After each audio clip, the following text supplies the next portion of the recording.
ñu ngi leen di ñaan balaa ñoo seetaan vidéo bi nga xam ne moom la ñu dugal ngeen abonné ci Ngéwél Noble TV seen la boo xam ne lu am solo rek lañ ciy dugal.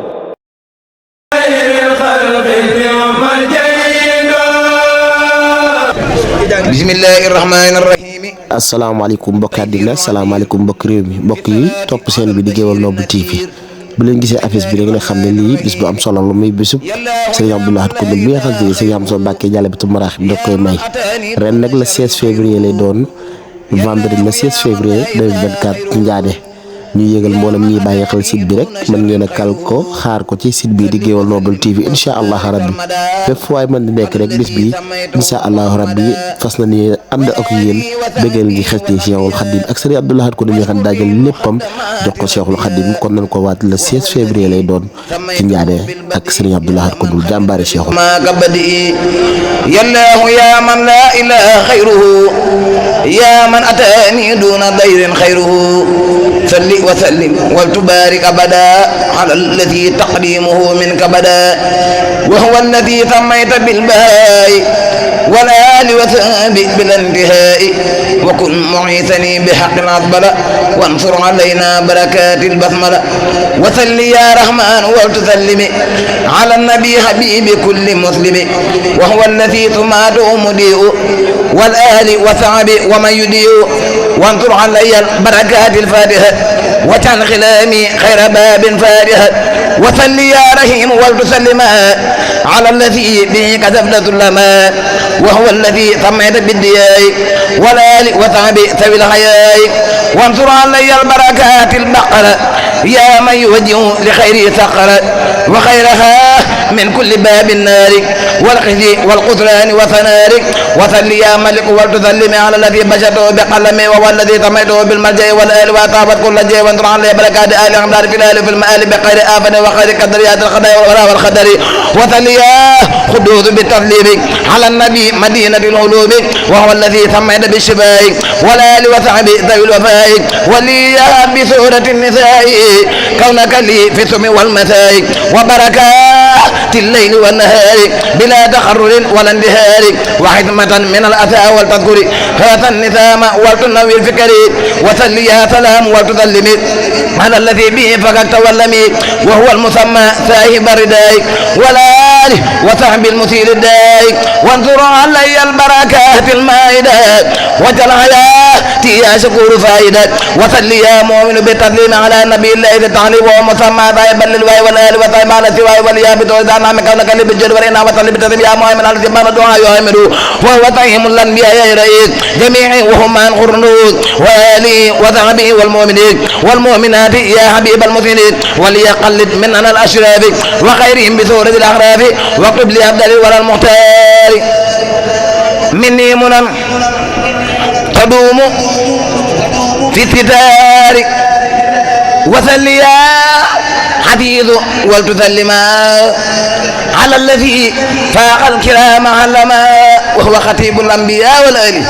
وصحبه في الآل وفي المال وليا بسورة الأنفال فتى مبشرا بلا إقفال وصل يا جبار بالسلام على الذي فرهه أقلامه وهو خير الأنبياء أجمعين وآله وصحبه وتابعين وانظر علي بركات التوبة بلا ثم ولا غدا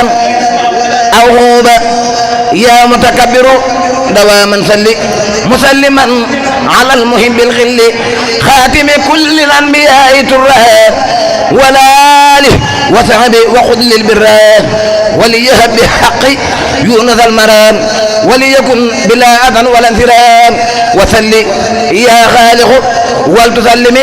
على حبيبك القليل العلم وهو النبي الأنبياء المقري والآل وأصحاب يا من يقري بلا تحرك ولا إجال يا من في قلبها مجالا ولي بحق هود كل ما منك أريد للجنان سلما وسل يا بارئ ولتسلم على الذي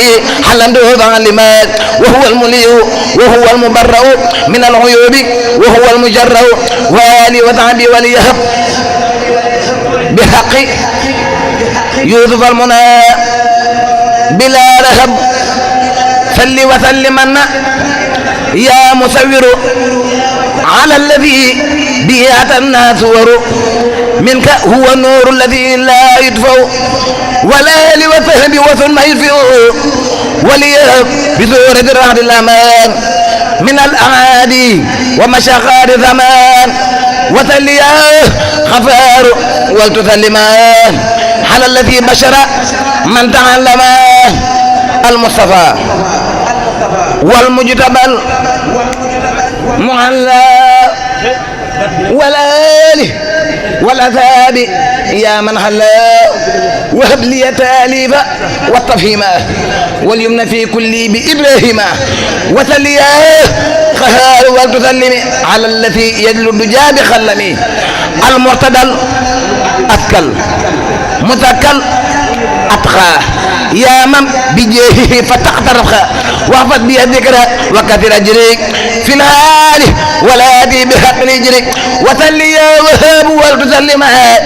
على الذي ذاق